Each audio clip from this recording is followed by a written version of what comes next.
գեղեցկագործիչը պատմական գիտությունների տեխնացու թուրքագետ Վարուժան Գեղամյանը։ Շնորհակալ եմ պարոն Գեղամյան հրավերս ընդունելու համար։ Միշտ երբ որ ես ձեզ եթեր եմ կանչում մի բան կատարվում է, այսօր ինչ որ հանգիստ վիճակ է, չէ՞։ Դեռ հանգիստ վիճակ է։ Պարոն Գեղամյան, մինչև Թրիփին եւ այս Վենսի հետ ստորագրած թղթին անդրադառնալը ես ուզում եմ անկեղծ ասած խոսենք առաջին հերթին Թուրքիայի արտգործնախարար Հական Ֆիդանի եւ Եվրամիության ընդլայնման հարցերով հանձնակատար Մարտակոսի հանդիպման մասին։ Նրանք հանդիպեցին Անկարայում օրեր առաջ եւ Եվրամիությունը Թուրքիային անվանեց Հարավային Կովկասի կենտրոնական աշխարհաքաղաքական խաղացող։ Ինչ է տեղի ունեցել այս ընթացքում, ինչ ենք բաց թողել, Ռուսաստանի դիրքորոշումը ինչպիսին պետք է լինի, կլինի կամ կհամաձայնի այս կարգավիճակին Թուրքիայի, Իրանը ինչպես կարձագանքի, խնդրեմ։ Շատ կարևոր հարց եք բարձրացնում եւ ասեմ, որ այս գործընթացը, որի ընդամենը մի դրվագն ենք մենք տեսնում իդեմս երկուսի հանդիպման, նախարարի եւ Եվրամիության ներկայացուցիչի, իրականում սկսվել է խոշորաշոտ 2022 թվականին, երբ որ մեկնարկեց ուկրաինական պատերազմը, դրանից հետո Թուրքիայի կարևորությունը երկուստեք եւ այս հակամարտության մի բևեռում եւ հակամարտության մյուս բևեռում նկատում Ռուսաստանի եւ պայմանական, ասենք, հավաքական արևմուտք կտրուկ փոխվեց։ Դա պայմանավորված էր առաջին եւ գլխավոր հերթին Թուրքիայի աշխարհագրական դիրքով։ Երկուսի համար էր Թուրքիան թեև սենց գտնվում է մի տեսակ անկյունում, այսպես բան, հա, թվում է թե լուսանցքային ընդհակառակ նշանակություն, հա, պետք է ունենա, բայց ճիշտ հակառակն է։ Թուրքիան վերահսկում է այնպիսի տարածքներ, այնպիսի կոմունիկացիաներ, սկսած նեղուցներից ավարտած այսպես սահմանային գծով, որ երկուսի համար էլ Թուրքիայի աշխարհքաղաքական կարևորությունը կտրուկ մեծանում է հակամարտության պայմաններում։ Այլ բառերով ասած, երբ որ սկսեց ուկրաինական պատերազմը, ռուսների համար անհրաժեշտ էր Թուրքիայի հետ ունենալ լավ հարաբերություններ Սև ծով, Միջերկրական ծով,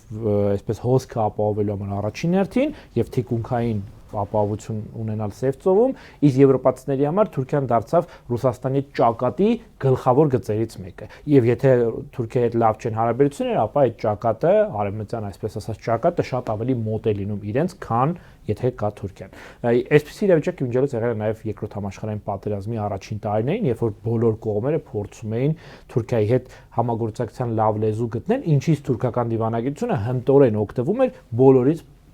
պոկելով առավելագույնը։ Նույն իրավիճակը հիմա է եւ այստեղ պետք է ասենք, որ 2020 հատկապես 4 թվականից հետո մենք տեսնում ենք, որ այնքան է բարձրացել Թուրքիայի կարևորությունը հատկապես Եվրամիության համար իրենց նոր անվտանգային ճարտարապետության կառուցման գործում, որ Եվրամիությունը նույնիսկ, այսպես ասած, սրբության սրբոցի վրայով է անցել, այսինքն այդ անտեսել է, ինչն էր դա Թուրքիայում այսպես կոչված ժողովրդավարության մարդու իրավունքների այդ ընդհանուր վիճակը անտեսելը։ Եթե ցեղասպանությունն է, ինչ է, պատճառաբանությունը որպես բերում եւ Եվրամիություն չէին ընդունում։ 1987 թվականից կարծեմ, հա, Թուրքիան դիմել էր, որպեսզի անդամակցի Եվրամիությանը եւ պատճառաբանություններից մեկը այն էր, որ հայոց ցեղասպանության վերաբերյալ, այսինքն Թուրքիայի դիրքորոշումը, որ չէր ընդունել իր մեղքը, իր սխալները չէր ընդունել։ Այո, ընդհանրապես ցանկացած այսպես համամարտկային որակում ունեցող ցանկացած գործողություն բացական իմաստով դիտարկվում էր Եվրամիության կողմից որպես եւս մեկ արգելք, այսինքն ոչ գլխավորը, բայց արգելքներից մեկը, թե ինչու Թուրքիան չի կարող դառնալ Եվրամիության անդամ։ Հիմա 2024 թվականից ի վեր մենք տեսնում ենք, որ եւ այստեղ շատ ուղիղ իմիջիալոց տեսնում ենք նմանություն հայաստանյան իրադարձությունների հետ, մենք նկատում ենք, որ Եվրամիությանը գրեթե ոչ մի պաշտոնակատար անձ որևէ խոսք չի ասում, օրինակ, Թուրքիայում վերջին ամիսներին ու տարիներին քաղաքական հիմքերով, քաղաքական ընդդիմադիր գործիչների ձերբակալությունների, սահմանափակումների, ճնշումների, բռնաճնշումների եւ այլնի առիթով։ Դրա ամենավառ վկայությունը անցյալ տարվա մարտ ամսից, այսինքն համարյա 1 տարի բանտում փաստացի ապօրինաբար ձերբակալված եւ բացահայտ քաղաքական նպատակներով ձերբակալված Ստամբուլի ընտրված քաղաքապետ Էքրամ Էմամօղլուի գործն է, որը հիշեցնեմ, որ ընդդիմության գլխավոր միասնական տեխնացուն է եւ վերջինիս անցյալ տարի Շինցու ինչ որ անհասկանալի անհեթեթ գործերով տեղավորել բանտում նշանակում է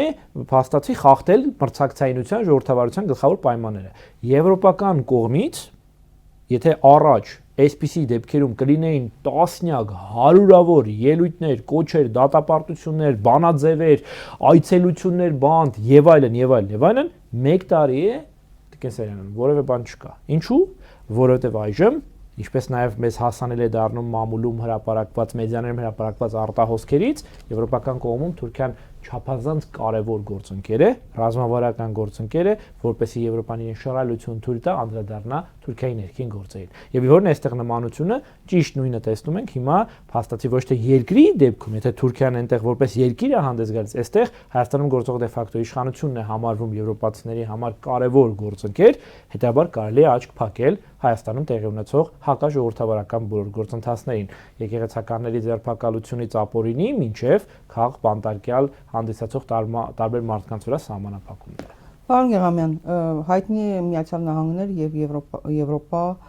հակամարտությունը, ընդ որում բավական սուր դրսևորումներով, ընդհանուր մինչև այն, որ այլևս եվրոպական մի շարք երկրներ փորձում են ինքնուրույն լուծել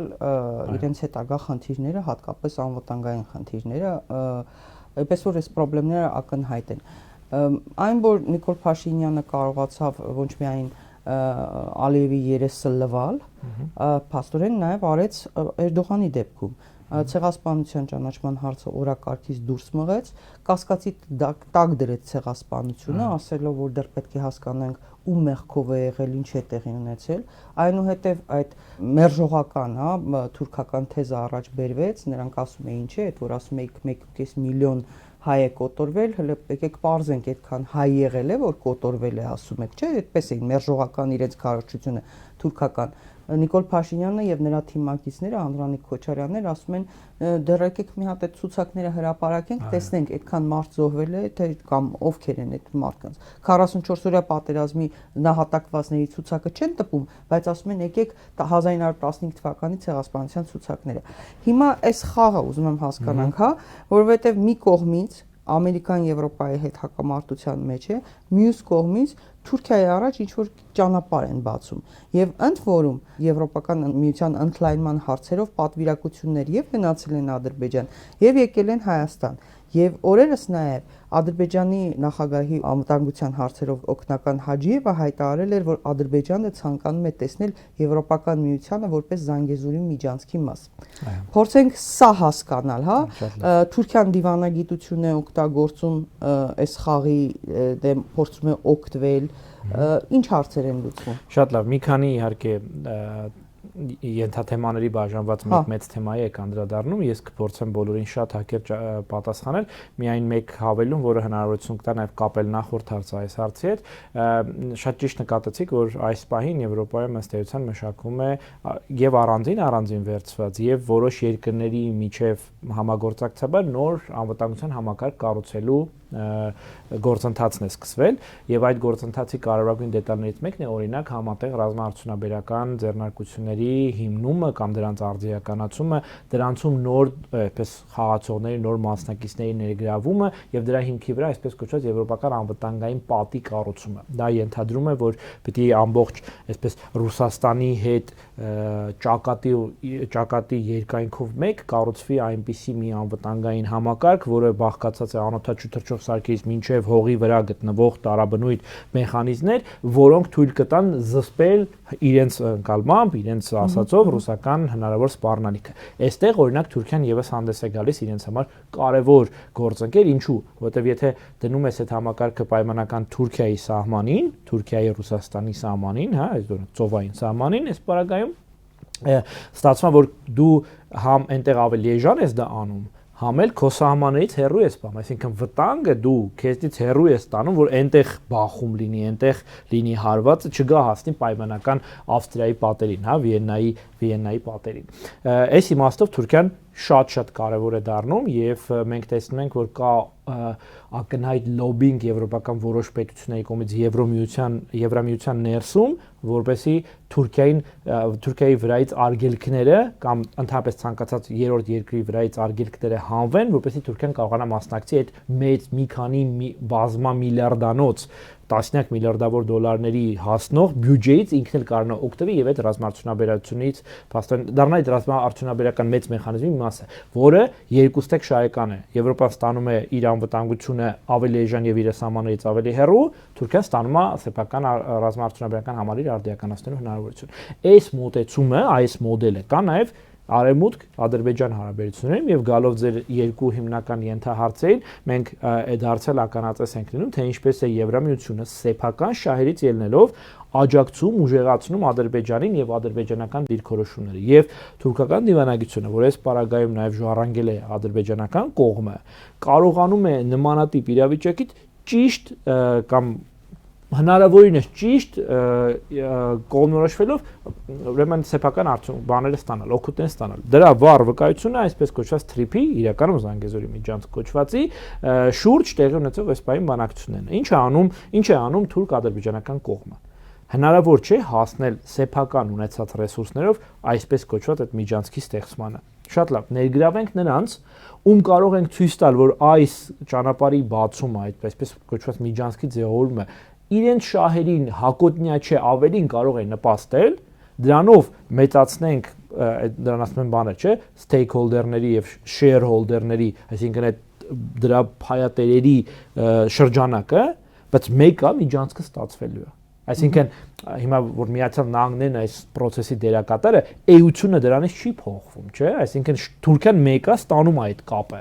Անունը մի քիչ ուրիշ կլինի, 1-2 մեխանիզմ ավելի պակաս կլինի, քան իրանք նախատեսում են, բայց ժամանակի հետ մեկը իրենք են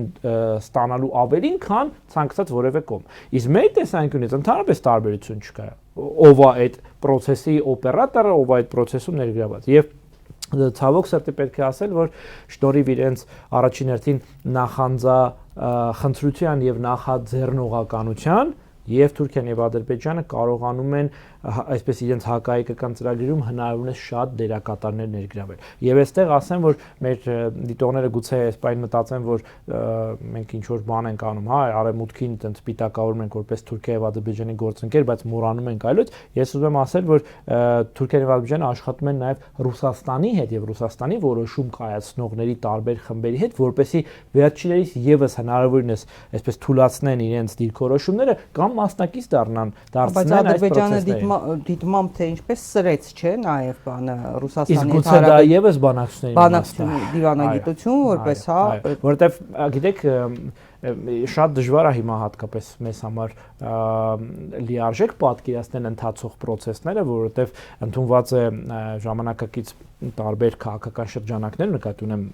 քաղաքագիտական ավելի շրջանակներ, բարբերաբար նշում են հանգամանքը, որ մենք ականատես ենք լինում քաղաքականության մի այնպիսի փուլի, որտեղ հանրային ընթացող գործընթացները ոչ թե ուղեկցում են իրական բանակցային գործընթացներ բոլոր տեղերում, Ամերիկա, Ռուսաստանից սկսած մինչև Չինաստան, Ամերիկա, հա, ոչ թե ուղեկցում են իրենց, այսինքն որ դու այդ դիմաց այն ինչ որ երևում է դու տեղից կարողանաս դատողություն անես ինչա ներսում կատարվում, այլ հակառակը դրանք շեղում են հանրային ուշադրությունը տանում են այդ կողմ, բայց իրական բանակցությունները գնում են բոլորովին այդ տրամաբանությամբ։ Դրա որպես վառ, այսպես այս թեզի ապացույց ինչն են բերում։ Օրինակ, Անկորիջի Ալյասկայում տեղի ունեցած Միացյալ Նահանգներ Ռուսաստան հանդիպումը, երբ որ այսպես արտաքին շերտում բոլորովին այլ տիպի բանակցությունների մասներ խոսում։ Մեկ էլ հանկարծ մենք իմացանք, որ 3-4 օրից լինելու է հանդիպում Ալյասկայում, որտեղ քննարկվել է բոլորովին այդ տրամաբանությունը։ Դե նույնիսկ նշվում է, որ չի բացառվում քննարկած լինեն հենց նաև Հարավային Կովկասի հարցը, շատ հնարավոր է։ Եվ TRIP-ի հետ կապված։ Եվ այստեղ ինչու եմ այս օրինակը բերում, որ այսպես կոչված այդ TRIP-ը մի բանը ինչ որ ներկայացնում են մեզ, այդպես ռուսեն լավ բառ կա, չէ՞, ասեմ պամպեզնա, այսինքն այդպես բաներով, փայլփլուն, բաներով, թիթեղա, ինչ-որ sense բաներով, թղթիկներով, ինչ-որ հրավառության եւ այլն, բայց իրականության մեջ թե դրան ինչ ոճի բանակցություններ են նախորդել եւ այս պահին ինչպիսի բանակցություններ են ընթանում, մենք դրա մասին ունենք շատ քիչ ինֆորմացիա, ավելին դարձյալ մեդիայի, բացառապես մեդիայի արտահոսքերի շնորհիվ, համաշխարհային միջազգային մեդիայի արտահոսքերի շնորհիվ, մենք գիտենք, որ օրինակ նույն այսպես կոչված TRIP-ի պարագայում, մինչև այդ համաձայնությանը հասնելը, Թուրքիայի արտաքին գործերի նախարարությունը ու Թուրքիայի նախագահի աշխատակազմը այսպիսի գաղափարով հանդես եկած եղել են, այն է, եթե մեզ չի ստացվում ուղիղ մեր ունեցած ռեսուրսներով ստանալ այդ ճանապարհը, եկեք ներգրավենք Միացյալ Նահանգներին, ցույց տալով ներկայիս վարչակազմին, որ իրենք դրա մեջ ներգրավելով կարող են փող աշխատել, այդպիսով մենք էլ կհասնենք մեր ուզածին։ Եվ դա այդ արտահոսքը հիշեցնեմ, որ եղել է 2025 թվականի հունիս ամսին, եւ դրանից ընդամենը 3 ամիս անց եղավ այսպես կոչված Վաշինգտոնյան, չգիտեմ, համաձայնագիրը կամ նախահամաձայնագիրը եւ այլն։ Ասածս որն է, որ դե ֆակտո իշխանությունները Հայաստանի մեր պարագայում եթե լոկալիզացնենք զուգահեռ մի քանի տեսակի բանակցային տրեկերի, բանակցային գործընթացների մեջ են, որոնց մասին հանրությունը պատշաճ կերպով չի տեղեկացվում։ Մենք ունենում ենք բացառապես մեդիաներից որոշակի sense կտորտանքներ, շրանքներ, որոնք շատ արագ, ինչպես կրաում եք, բան արհեստական հերքվում են, ասում են, չէ, տենց բան չկա, տենց բան չկա, տենց բան չկա։ Բայց բարձում է այդպես էլ։ Մեկ էլ հանկարծ այսպես մի հատ բան ենք ստանում, sense ասած փաթեթավորված մի հատ հերթական աղետն ենք ստանում, ընդ որում փաթեթավորված բան է, էլի տենց շատ գունավոր թղթերով, փայլփլուն թիթեղներով։ Հիշեցնեմ, այդպիսի բազմաթիվ այլ դեպքեր են եղել, որոնց բանը ապացույցները մինչև այդ չկան։ Օրինակ, գիշեք 2021 թվականին, երբ որ տեղեկություններ ստացվեցին առայն, որ Բաթումում տեղի ունեցել դե ֆակտո վարչապետի եւ Թուրքիայի նախագահ Էրդողանի հանդիպումը։ Այո։ Ոչ հերքվեց, ոչ հաստատվեց։ Ունենք մենք ողջամիտ կասկած, որ այդ հանդիպումը այնուամենայնիվ տեղի ունեցել։ Իսկ ինչ է քննարկվել։ Արդյոք ամենաժողովրդավարական ճակերտներում ղեկավարությունը պարտավոր չէ այդ մասին տեղեկացնել հանրությանը, որովհետև դա մեզ բոլորիս, բառից բուն իմաստով բոլորիս առնչող հարց է եւ հասարակության կենսագործունեության բոլոր ոլորտներին առնչող հարց է։ Նույն բանն էլ տեղի ունենում հիմա մենք ըստ էության տեղյակ չենք Ադրբեջանի հետ վարվող այսպես կոչված սահմանազատման, իրականում սահմանազատման գործընթացի դետալներից։ Մենք միայն տեսնում ենք շատ անհասկանալի լեզվով գրված մամուլի հաղորդագրություն, վերջում, որ այսինչ խումբը հանդիպել է։ Իսկ բայց ադրբեջանցի փորձագետները նաև իրենց հարցազրույցներում ասում են, օրինակ ասենք Հայաստանի իշխանությունները խնդրեցին այս բաները պահանջները չներառել թղթում, որպեսզի հասարակությունը չընդվզի, այսինքն մաս տալ, հա, Սարյամի սկզբունքով մաս տալ, ընտելացնել մարդկանց, հետո բանանել։ Ես կարծում եմ, որ իմիջիայլոց թրիփը այս առումով դասագրքային օրինակ է, թե ինչպես կարելի է փաստացի հասարակության ճնշող մեծամասնության անհամաձայնությունը եւ հակազդեցություն ունեցող որևէ քաղաքական նախագիծ մատուցել որպես բացարձակ բարիք այդ պատրանքի անվան տակ եւ դրա շնորհիվ կարողանալ այն իրականություն դարձնել։ Բարեբախտաբար դեռ այն իրականություն չէ, խոսենք դրա մասին։ Ինչու է Թուրքիայի արտգործնախարար Հակոբ Ֆիդանը այդպես շահագրգռված, որպեսզի Նիկոլ Փաշինյանը հաղթի այս ընտրություններում եւ վերարտադրվի։ Նույն ցանկությունը ունեին դրանից առաջ եւ Չավուշօղլուն տարբեր առիթներով եւ ռևանշիստ է անվանել զինվորականներին, որոնք պահանջում էին Նիկոլ Փաշինյանի հրաժարականը եւ ընդդիմությանը, որոնք հանրահավաքային պայքարի էին դուրս եկել եւ բոլոր նրանց, ովքեր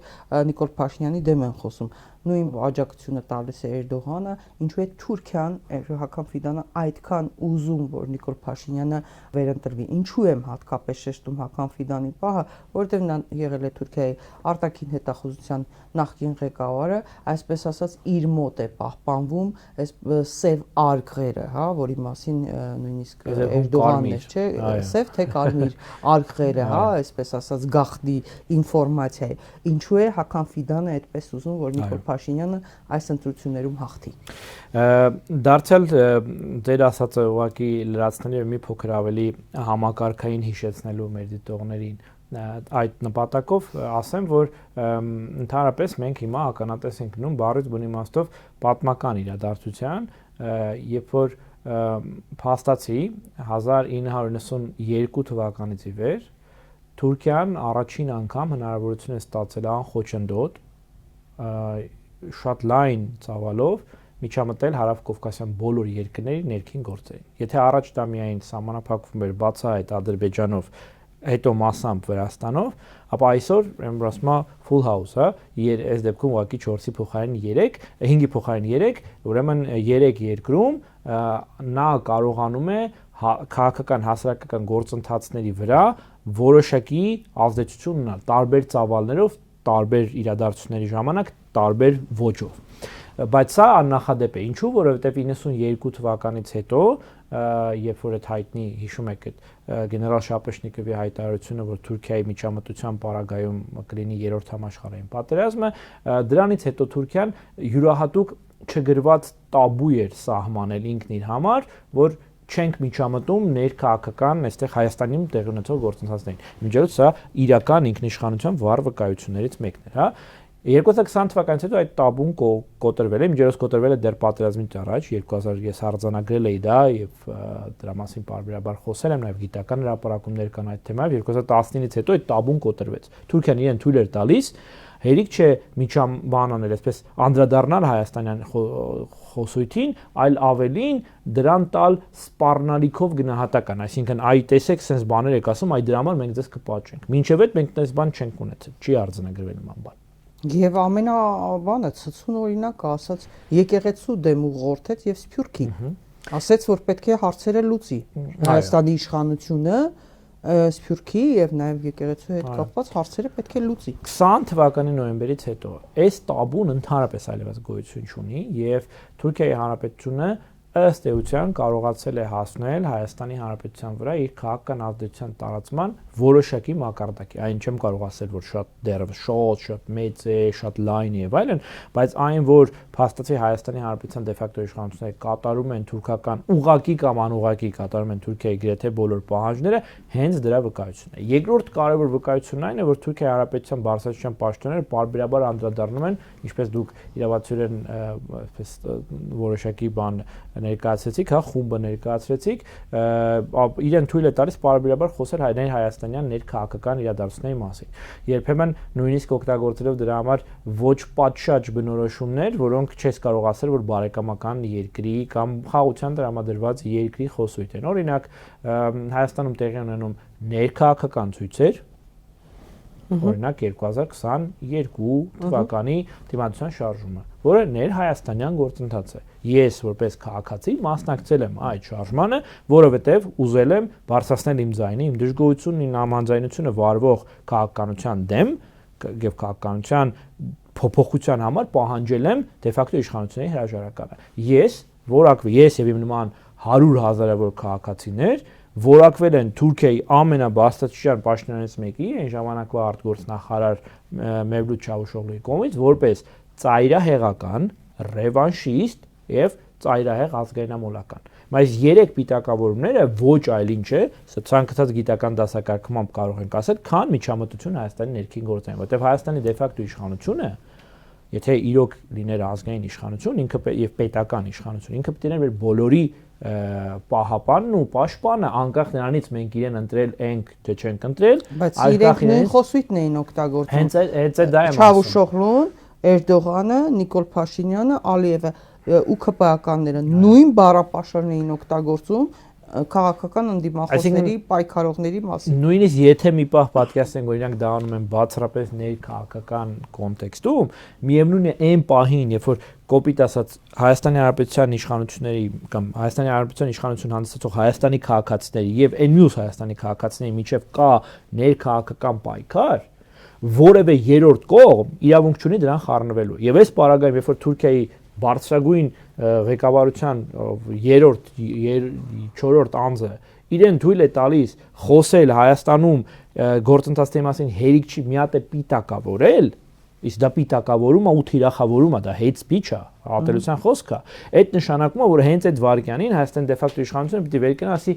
ես կարամ մի խնդիրներ ունեմ իմ քաղաքացիներից, բայց դու իրավունք չունես իմ քաղաքացիներին միջամտելու։ Մինչդեռ ճիշտ հակառակն է, վերջիններիս խոսույթը համընկնում է Թուրքիայի եւ Ադրբեջանի խոսույթի հետ։ Հիշեցրեմ, որ նմանատիպ հայտարարություններ անում էին նույն 2022-23 թվականին Ադրբեջանի հատուկ ծառայությունների ներկայացուցիչները կամ հատուկ ծառայությունների ղեկավարությունը ասելով, որ մենք ուշի ուշով հետևում ենք Հայաստանում տեղի ունեցող իրադարձություններին եւ անհրաժեշտության դեպքում կանենք մեր քայլերը։ Նույնը կայ սրբազան շարժման ժամանակ։ Կարծում եմ, որ Հական Ֆիդանը դիտարկվում է որպես հաջորդ նախագահի տեխնացու, հնարավոր տեխնացուներից մեկը, չնայած Էրդողանի որդու մասին էլ է ակտիվորեն խոսում, շատ է խոսում մամուլում, եւ նաեւ ինչու հենց շեշտեցի իր արտաքին հետախուզության նախկին ղեկավար լինելը, որի հետ Միացյալ Նահանգների նախագահի հատուկ հարցերով բանագնաց Վիտկոֆը եթե տարածաշրջանի մասին, Հայաստանի մասին, ոչ միայն Քալնի հետ, այլ նաև արտգործնախարարի հետ եւ արտաքին հետախուզության ղեկավարի հետ եւ Հական Ֆիդանի հետ է ասում է ճշտում մեր հետ կապված ինֆորմացիան։ Այո։ Նու գումարների տեղերը փոխելիս գումարը չի փոխում, այս այդ դեպքն է, այնպես որ այո։ Ես կարծում եմ, որ Հական Ֆիդանի պատկերացած պորտֆոլիոյի մեջ, այսինքն իր իր համակարգման տակ գտնվող հարցերի մեջ շարունակում է գերակա լինել այն, ինչ որ կար, երբ որ ինքը դեռ ազգային հետախուզական ծառայության տնօրենն էր, հիշեցնեմ, որ այն ժամանակ մինչև 2023 թվականը, երբ որ ինքը զբաղեցնում էր հիշատակված պաշտոնը, իր պորտֆոլիոյի մեջ բացի ներքին հարցերից մտնում էր նաև Թուրքիայի սեփական սահմաններից դուրս իրականացված ռազմագործողությունների համակարգումը, ինչպիսին է Սիրիան, Իրաքը, Լիբիան, Արցախը եւ այլն։ Եվ քանի որ իրենց փաթեթում Արցախը գալիս է միանգամայն բնականորեն Հայաստան, այսինքն Արցախը դա Հայաստանի հարցի կարևորագույն մասն էր, Հայաստանի հետ կապված, ոսի ես կարծում եմ, որ այս իմաստով մեծ փոփոխություն տեղի չունեցել, հիմա քանի որ ռազմականից զատ կա նաեւ դիվանագիտական, այսպես կոչված տրեկը, հա, այդ քաղաքականի շնորհիվ կա այդ ռազմականի շնորհիվ կա այդ դիվանագիտական գիծը, հա, այսինքն քաղաքական ռազմական միջամտությունը 20 թվականին եւ դրանից հետո օգնել է իրենց, որ իրանք կարողանան այսօր sense արդեն առանց ռազմական ճնշման հասնել ցանկացած արդյունքի դիվանագիտության միջոցով, քաղաքական զրույցի միջոցով, հա, օրինակ հանգիստ գան Հայաստան գնան, ասեն, էս եք անում, էս եք փոխում, են եք փոխում, բայց ոնց որ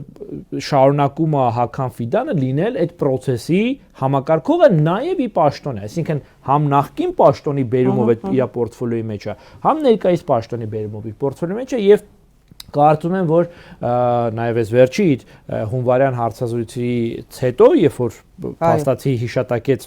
հայաստանյան ընտրությունների համատեքստում նաև որոշակի սոցհարցումներ եւ այլն,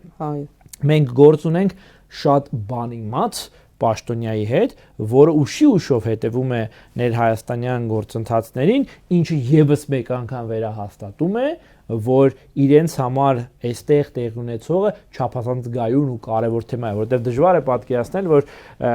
Թուրքիայի նման խոշոր երկրի, կարևոր աշխարհաքաղաքական դերակատար հանդիսացող երկրի արտգործնախարարը այլ բան չունի, քան հետևել Հայաստանի սոցհարցումներին, Հայաստանում ընթացող սոցհարցումներին, որում այդտեղ հետաքրքիր հարց կա, ինչ սոցհարցումներ եւ ովքեր են դա արել եւ որտեղից է դա։ Հա, բայց մյուս սոցհարցումներին էլ թող հետևեն, երբ որ Հայաստանի քաղաքացիների 80%-ը 70%-ից ավելին ոչ միայն ասում է, որ որպես հայ ժողովրդի Հայաստանին ռազմական սպառնալիք տեսնում է Թուրքիայի կողմից եւ Ադրբեջանի կողմից, այսինքն թշնամական վերաբերմունք այդ երկրներից է սպասում բացառապես Հայաստանի քաղաքացին եւ նաեւ այն, որ այնուամենայնիվ իրենք Փաշինյանի հետ ինչպես էլ թիրախավոր են հայ առաքելական եկեղեցին, հայ առաքելական եկեղեցու վարկանիշը ամենաբարձրն է։ Գիտեք, կարծում եմ, որ իրենք այդ սոցհարցումին շատ ավելի ուշադրությամբ են հետևում եւ դա է պատճառը, որ շարունակում են Հայաստանի վրա ճնշումը, թիրախավորումը, տեղեկատվական արշավները զանազան ընդ որում եւ ուղիղ եւ միջնորդավորված, որը ոչ այլ ինչ է, քան հետեւողական ջանք կոտրելու ներհայկական դիմադրությունը, որտեղ գիտեմ, որ կա անհամաձայնություն եւ ծրագրերը ըստ այդմ են մշակում, նույն տեղեկատվական քաղաքականությունը ես վստահեցնում եմ, որ հիմնվում է նրա վրա, թե ինչ են իրանք տեսնում հայկական արձագանքից, չէ՞ որ այդ կարա դե ֆակտո իշխանությունները այդպես քարոզի ասի, ցույցին մարդ չէր գնացել, որ կեղծ դրոնի նկարներ դնեն, չգիտեմ, ասեն Բագրատ Սրբազանի շարժմանը այսքան մարդ է, եկե Միքայել Սրբազանը, չգիտեմ, այսինչ երկրի հետ է կապ, ինչ ասես կարան կեղծեն, տենց սուտ տարածեն, բայց հո Թուրքիան իրականն է փորձում ձեռք բերել, որտեղ լուրջ պետություն է, իսկ Թուրքիան այս պարագայում լուրջ թշնամի պետություն է, այդ պետությունը չի նայում թե դե ֆակտո իշխանությունը ինչ են կարոզում, ինքը նայում է ինչ կա իրականություն, եւ իրականությունը եք տեսնում Հայաստանի Հանրապետության բնակչության ճնշող մեծամասնությունը հերիք չի դեմա վարվող քաղաքականության, այդպես հանձնվողական ու պարտվողական ավելին, դեմա նաեւ կոնկրետ դե ֆակտո իշխանություններին, այդ իրանք հո տեսնում են, դրա համար պետք է հնարավորինս աջակցել, պետք է հնարավորինս օգնել։ Շատ լավ է, երբ որ իրենք Թուրքիան, Ադրբեջանը, Եվրոպայից տարբեր պաշտոնյաներ, եվրոպաշտոնյաներ կալաստերով եւ այլն JD Vance-ը հայտարարում են, որ աջակցում են Փաշինյանից։ Ես այնպեսի տպավորություն եմ ստանում, որ իրենք իսկապես տիրապետում են վիճակին, որ Փաշինյանի վիճակը լավ չի,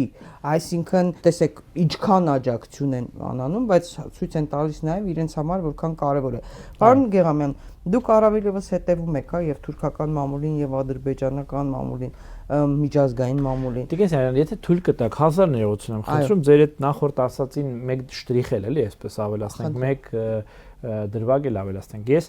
պարբերաբար իսկապես որ պարբերաբար ամենօրյա ռեժիմը երբ որ հետում եմ թուրք-ադրբեջանական մեդիա դաշտին, խոսույթին եւ այլն, գիտեք ինչն է, այսպես բան է, պարադոքսալ, որ երբեմն բառից բուն իմաստով ադրբեջանական տեղեկատվական, թուրքական տեղեկատվական, հիմնական ադրբեջանական կայքերը, ռեսուրսները շատ դեպքերում շատ ավելի դետալավորված են, մանրամասն են ներկայացնում ներ Հայաստանի իրադարձությունները, քան նույնիսկ հայկական լրատվամիջոցները։ Ինչի վկայությունն է։ Այնտեղ հատկապես Ադրբեջանում չկա անկախ մեդիա, չկա չվերահսկվող մեդիա։ Գործակալական ցանց է, բաց երկնքի տակ դարձել կներեք։ Ասում եմ, այդ հուսամ դատարանը կպարզի, բայց ավելի կարևորն այն է, որ իրենց համար իսկապես հայաստանյան տեղի ունեցող հայաստանյան գործընթացները հույժ կարևորություն են ներկայացնում։ Այսինքն դա իրանց համար ունի անվտանգային նշանակություն, հա։ Եթե օրինակ ասենք թե մենք ինչքանով ենք լուսաբանում Թուրքիայում եւ Ադրբեջանում տեղի ունեցողը անհամատելի է ուղղակի, որովհետեւ իրանց համար ստեղի process-ները իրենց հիմքն է, թե ինչ պիտի հաջորդիվ անեն մեր դեմ։ Հաջորդի ոնց պիտի մշակեն մեր դեմ քաղաքականությունը։ Դե տեսնում եք, հա, ինչպես են արդեն ներթափանցում զվռնում բանից Շիրակի մարզից Երևաններով տարբեր մարզերով ադրբեջանցիները։ Այո, եւ ազգային անվտանգության ծառայությունը ես չգիտեմ ինչով է զբաղված, իմ զրուցակիցներից մեկը ճիշտ ասաց, կարգալույս եղած քահանաների մասովկաներն է ապահովում, էլի, տեսարանները։ Պարոն Գեղամյան, այո, հետևելով միջազգային մամուլին, կարող եք ասել, օրինակ, աշխարհի որևէ երկրի ղեկավար ու կին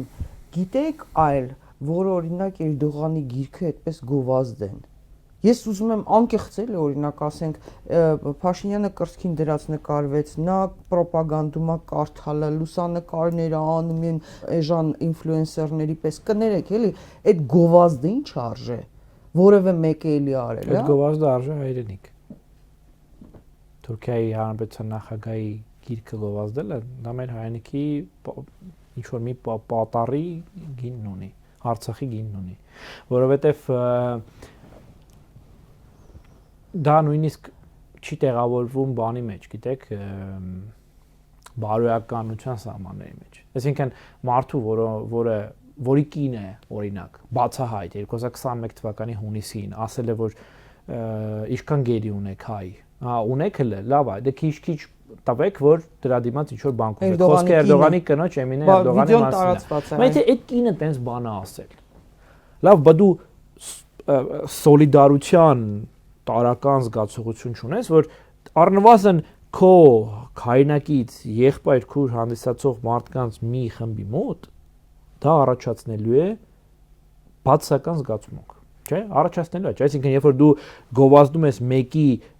գիրքը, ում կինը այդպիսի արտահայտություն է իրեն թույլ տվել։ Ալիևին հիշեցնենք հարգելի հետևորդներ, Շուշի կատարած այցից հետո Ալիևի կինը եւ Էրդողանը, Էրդողանի կինը Ալիևը Էրդողանը ավտոբուսում խոսելով գնում են, Էրդողանի կինը հարցնում է դեռ ինչքան գերիներ կա, ասում է միանգամից չտաս մաս ու դրա դիմաց բան ստացի։ Առաջարկումը առևտուր սակարկել։ Սա հիմա, այսինքն եթե տենց բան եղել է, եթե դու գիտես, որ դա առաջացնել է հասարակության մի զգալի մասի զգացմունքային բան է առաջացնելու, ինչ կարիք կա դա բան անել, գովազդել։ Եվ այդտեղ հարցը իսկապես առաջանում է, էլի։ Ինչի ենք մենք, ինչի պետք է գովազդել Ռեջեփ Թայիփ Էրդողանի գրած գիրքը, ես կարող եմ վստահեցնել, որ դա աշխարհի ամենաանհետաքրքիր ընթերցանություններից մեկն է։ Իրոք կարող եմ շատ ավելի կարևոր թուրքական քաղաքական վերնախավի ներկայացուցիչների շատ ավելի կարևոր աշխատանքներ կան, որոնք պետք է կարդալ ու հասկանալ այդ պետությունը ոնց է իրեն տեսնում եւ հարևան պետությունները տեսնում։ Կարդալ եւ հասկանալ ինչպես են տեսնում, ոչ թե դնել գովազդ։ Ոչ, այսինքն նույնիսկ եթե կարդալ այն ինչ որ ասում է այն է այս պետությունը, այսպեսին է իրեն դիրքավորում տվյալ տարածաշրջանում, այլ ոչ թե դնել ու մի գիրք գովազդել, որը ոչ այլ ինչ է, քան Թուրքիայի կողմից, ընդ որում ամենայն հավանականությամբ Էրդողանը չի գրել, ամենայն հավանականությամբ, հա, իր օգնականներն են գրել, վերցնել իր 1-2 թեզերը։ Այդ գիրքը վերցնել, գովազդել, որ ինչ Այսինքն, եթե դու հանրային բան ես, գործիչ ես, այսպես պարագայում հանրային գործչի մասին մենք խոսք է գնում հանրային գործչի մասին, եթե դու այդ դա գովազդում ես, ուրեմն այդտեղ պետք է ինչ որ հանրային բան, չէ՞, այսպես ասած հանրային բարիք ստեղծելու Հա, մղում։ մենք խոսել ենք մանավանդ այդ գիրքը ինչի մասին է։ Դուք ասել եք դա ինչի մասին է։ Ինչի անել դա, փորձում է այսպես հումանիստ Թուրքիայի դերը, փրկիչ։ այո, Թուրքիայի դերը բոլորովին այլ կերպ ներկայացնել, որ դա ասենց ասեմ, դա մի գիրք է, որը գրվել է նրա համար, որ հիմնավորի Թուրքիայի պահանջը փոխելու ՄԱԿ-ի անվտանգության խորհրդի մշտական 5 անդամների կազմը Թուրքիայի ներառելով դրա մեջ։ Այսինքն Թուրքիայի կշիռը բարձրացնող գիրք է։ Դրա փոխարեն օրինակ կարելի է, չգիտեմ, առնվազն հայ ինչ որ մի հատ գրողի ստեղծագործություն գովաց, եթե խնդիրը ընթերցանությունը քարոզելն է, եթե Հիմա այդ նույն սկզբունքով այդ գրքի հետ նկարվել այդպես բան անել ես դա չկա որևէ հիմնավորում նույնիսկ մի պահ վերանանք հայ-թուրքական թշնամանքից էլի չկա որևէ հիմնավորում որը բավարար է արդարացնելու նման քայլը եւ ավելի եթե ավելացնում ենք հայ-թուրքական հակամարտության կոնտեքստը դա ընդհանրապես անթույլատրելի բան է ոնց որ գնաս ինչ ասեմ Աթաթուրքի արձանի մոտ կանգնես նկարվեց Աթաթուրքի որը հարձակվել է քո պետության վրա Շիրակում ցեղասպանությունը արել քո երկրի տարածքի մի զգալի մասը վերցրել է բան եմ ասես լավ արձանա ես էլ արձաններ սիրում եմ գնամ Աթաթուրքի արձան ասեցիք հիշեցի այդ նույնն է ոնց որ բանը Վահագն Խաչատուրյանը գնում է Դավոսում շնորհակալություն է հայտնում Ալիևին ինչի համար որ սպանել են կոտորել են հա այսինքն այդ է նշանակում օրինակ Հունաստանի վարչապետն ու նախագահը չեն գնում երբ որ բանակցում են այդ թվում նաև Անկարայում չեն գնում ասում շնորհակալություն Սոֆիայի տաճարը գրավելու համար ընդհակառակը նույն այդ բանակցությունների ժամանակ բարձրացնում են այդ հարցերը այսինքն պիտի ինչ որ բան պահես էլի հա էլի այսինքն հա հասկացանք լավ ենթադրենք որ խնդիրն այնա որ չեզոքացվի հայ-թուրքական հակամարտությունը դիցուկ դա է բայց դա անել կոտրելով բազմաթիվ իրական բաներ, այսպես մարդկանց հոգիներ, ճակատագրեր, զգացմունքներ, ինչի համար։ Այդ չի անցել է բան շատ ժամանակ 5 տարի չի անցել այն պահից, երբ որ բառացիորեն հենց դուք ինքներդ ասում եք, որ Թուրքիան վերադարձել է այստեղ, այստեղ ցեղասպանությունը շարունակելու համար։ Հոկտեմբեր ամսի 20 թվականին անձամբ դե ֆակտո վարչապետի խոսքերն էին դրանք։ Նիկոլ Փաշինյանն է ասել, այո։ Շատ ժամանակ չի անցել մեր տղաներին հողին հանձնելուց հետո, իսկ այդ տղաների մեծագույն մասը, եթե ոչ 100-ից առ 100-ը, այսինքն բոլորը իրենք բայրակթարների զոհ են նախ իրենք զոհ են գնացել թուրքական մտածված քաղաքական ծրագրի ոնց կարելի է այդքան հեշտությամբ նորից եմ ասում կարելի է գնալ բանակցել ես դրա կողմնակից եմ միշտ բանակցելու կողմնակից եմ բանակցությունը նույնիսկ անվտանգության կարևորագույն բաղադրիչ է եւ միշտ էլ բանակցել են Եվ դայի միջելոց մեր խաղաղության իրական խաղաղության կարևորագույն բաղադրիչներից մեկն է, բայց դա անել սեփական գծերը պահելով, արժանապատվությունը պահելով, եթե նույնիսկ դու շատ ես ուզում այդ գիրքը կարդաս։ Գնա կարդա, բայց անպայմանաբան անել։ Բայց պետք չի այսպես խաղալով, եթե նույնիսկ քո հանրապետությունում 1 հոգի կամ 100 հոգի դրանից ցավը ապրելու, որն պետք չի դա անել։ Այդպես կվարվեր պետականամետ մտածող մարդը։ Այս նույն կինը ու ամուսինը վեհապար հայրապետի նկատմամբ ինչ բառապաշար են իրենց թույլ տալիս։ Էլ մանկապղծության մեջ մեղադրեցին, էլ KGB-ի գործակալ լինելու մեջ մեղադրեցին։ Աշխարհի ամենա, չգիտեմ, հատակում եղած բառերը օգտագործեցին։ Եվ գնում են շնորհակալություն են հայտնում Ալիևին ու 10 տակ ծալվում են Էրդողանի առաջ։ Ինձ համար սա է բանը, հա, սա է անհասկանալին, ինչու են դա անում։ Ինչու են դա անում։ Ես չեմ կարծում, որ Էրդողանը ասած կլինի, օրինակ ասենք, ես չգիտեմ, էլի որևէ մեկը գովազդել է այդպես այդ գիրքը։ Ես չեմ տեսել, ես դրա համար ասի։ Ես ավելի ասեմ, նույնիսկ Էրդողանը այդքան չի գովազդել այդ գիրքը։ Հենց ինքը անձամբ է։ Հա, ինչքան իրանք են անում։ Ուզում եմ հասկանամ, այդ նրանք են ասում, թե ուղղակի այդ քծնանքի դրսևորում է հերթական չափաբաժինը։ Գիտեք, այսպես ասեմ, ես բուն այդ գործող անձանց արարքները իրոք չեմ ուզում մեկնաբանել, բայց ավելի կարևոր բան եմ ուզում ասել, որ ես նկատում եմ, արձանագրում եմ, ես իմ գործընկերները մենք արձանագրում ենք, որ Թուրքիան իսկապես մեծ ջանքեր է դրել, որպեսզի Հայաստանում ստեղծի այնպիսի տեղեկատվական պատրանք, իրականություն չէ, պատրանք, որտեղ թուրքերը աշխարհի ամենաբարի, ամենալավ մարդիկ են, որոնց հետ ունեցած նախկինում միայն իբր ունեցած խնդիրները ոչ թե թուրքերի պատճառով են, այլ մեր։ Այսինքն մենք ենք մեղավոր, որ տենց բան աղի։ Հիմա ամեն մեկ Նիկոլ Փաշինյանի քարոզչությունը։ Մեկին մեկ։ Ամեն ինչում մենք ենք մեղքա։ Դուք ասեցիք։ Հիմա եթե ուշադրություն դարձնեք թե ինչ տեքստեր են գրվում Թուրքիայում, ինչ տեքստեր են գրվում Ադրբեջանում, ոնց են դրանք իմիջիայլոց շատ հաճախ հայերեն լեզվով տարածվում տարաբնույթ մեդիա ռեսուրսների կողմից, ապա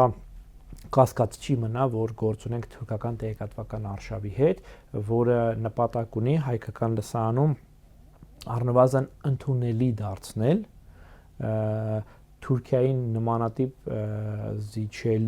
զիջողական Թուրքիայի հանդեպ ընդունած զիջողական դիրքորոշումը եւ սա իր հերթին նպատակ ունի ոչ միայն ինչպես շատերն են իրավացիորեն նշում ոչ միայն օգնել դե ֆակտո իշխանությունների քարոզած թեզի առաջխաղացմանը ընտրություններից առաջ, այսինքն հունիսի 7-ին ընթառաջ, որ ամեն ինչ շատ լավ է, ոչ մի խնդիր չունի, ընդհակառակը հիմա մենք ամենապատմության ամենալավ շրջանն ենք ապրում եւ այն այդ թեզը արդարացնելուն կոչված, այլ ավելին ասեմ հունիսի 8-ի առավոտյան էլ այս ամեն ինչը շարունակվելու, այլ ավելի մեծ թափով է շարունակվելու, որովհետեւ եթե նույնիսկ պատկերացնենք մի պահ Աստված միացի, որ հունիսի 7-ին ընտրություններով դե ֆակտո իշխանությունը կարողանա ինչ-որ տենց հրաշքով վերարտադրվել, հունիսի ուրեմն 8-ին մեկը Թուրքիայում այն մարդիկ ովքեր որ պրոֆեսիոնալ զբաղվում են Հայաստանով, իրենք արձանագրելու են, չէ, որ Հայաստանի Հանրապետության բնակչության մեծամասնությունը մեկա դեմ է վարվող քաղաքականության, հետեւաբար լինելու է հանրային դիմադրություն տարաբնույթ պրո-թուրքական քայլերին։ Ուստի պետք է շարունակել տեղեկատվական աշխատանքը, քարոզչական աշխատանքը, հայերին պարբերաբար տալ, այսպես ասած, ռուսերենում դրան լավ բառով չի, ասում կնուտ պրյանիկ, հա, այդ տալ այդ պրյանիկը, տալ այդ carrot and stick անգլերենում, հա, այդ գազարը, որպեսզի անդադար հայ հասարակության մոտ ստեղծվի պատրանք, որ իրականում խնդիր չկա, եղած խնդիրներն են մեր պատճառով են, դրա համար եկեք դրանցից հրաժարվենք, այդպիսով բացելով հանրապետության եւ մեր պետության դարպասներն ու դռները Թուրքիայի շարունակական նվաճման, շարունակական առաջխաղացման համար։ Ուստի կարծում եմ, որ շատ կարեւոր է նաեւ այս փուլում անդադար հանրությանը տեղեկացնել իրականությունը ինչ է տարաբնույթ այդ փայլփլուն այսպես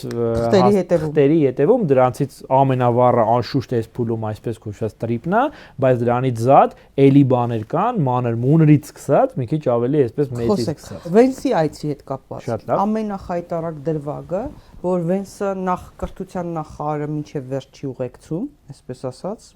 խոսքը հայոց ցեղասպանության հուշահամալիր այցի մասին։ Այո, հայոց ցեղասպանության հուշահամալիր։ Կինը եւ ինքը գնում են, այնուհետեւ աշխատակազմը տեղադրում է Վենսի աշխատակազմը տեղադրում է հայոց ցեղասպանության մասին գրառում, հենց այդպիսի ձևակերպմամբ եւ շատ արագ հեռացվում է։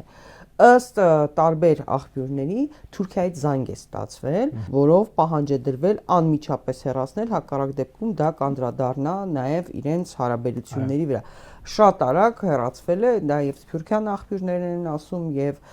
տարբեր վերլուծաբաններ նշեցին եւ եղավ այդ խայտարակ գրառումը, սարսափելի դեպքեր ձևակերպման ու այդ եւ այդ զավեշտալի բանը պատճառաբանությունը թե աշխատակազմը խառնել է, չգիտեմ ինչ է արել եւ դրան հետեւեց նաեւ Նենսի Փելոսի այստեղից մարդեր գնացել բան փորձի փոխանակման երևի գիտեն հերքելուն վատ հերքելուն ուր parvest է այո եւ Նենսի Փելոսին նույնիսկ Միացյալ Նահանգներից գրառում կատարեց ամոթանք տվեց որ Վենսը նման քայլի է գնացել ինչպես ասում են մյուս կողմից ինչ որ իմաստով Աստված մեզ սիրում է, Աստված մեզ զգուշացնում է թերևս ցույց է տալիս, հա, որտեվ այդ Վենսի էյֆորիան, որ Վենսը եկել է, Ամերիկան փրկում է, չգիտեմ ինչ, ոչ Ռուսաստանն է փրկիչ, ոչ Միացյալ Նահանգները, ոչ Իրանը, ոչ մեկ, բայց այստեղ հիշում եք, հա, ինչ փուչիկներ էին բան փչում դրա շուրջ եւ այս քայլով հասարակության ինչ որ կարծես մեսիջ եկա, որ մի խաբվեք, սա է սա Սա էսա։ Սրա մասին խոսենք, այս խայտարակ դեպքի։ Ես իհարկե չեմ կարող հերքել կամ հաստատել տարբեր աղբյուրներում հայտնված տեղեկություն առայն, որ զանգ է ստացվել Թուրքիայից, չեմ բացառում, որ հնարավոր է այլ տեղից զանգ ստացվածների տեղական բանով, գծերով այսպես ասած, այստեղից Հայաստանից։ Չգիտեմ, բայց այստեղ նույնիսկ դա էական չէ։ Եթե մենք խոսում ենք պետականության, հայկական ազգային շահի,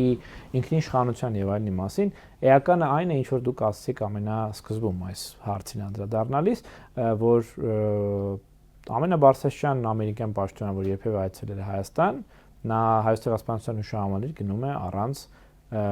հայ պաշտոնյայի ուղեկցության եւ սրանից ավելի վառ զիջողականություն դժվար է պատկերացնել, որովհետև դա զիջողականությունը նշում են պետական մակարդակում, այլ անձնական մակարդակում։ Ես չեմ ճանաչում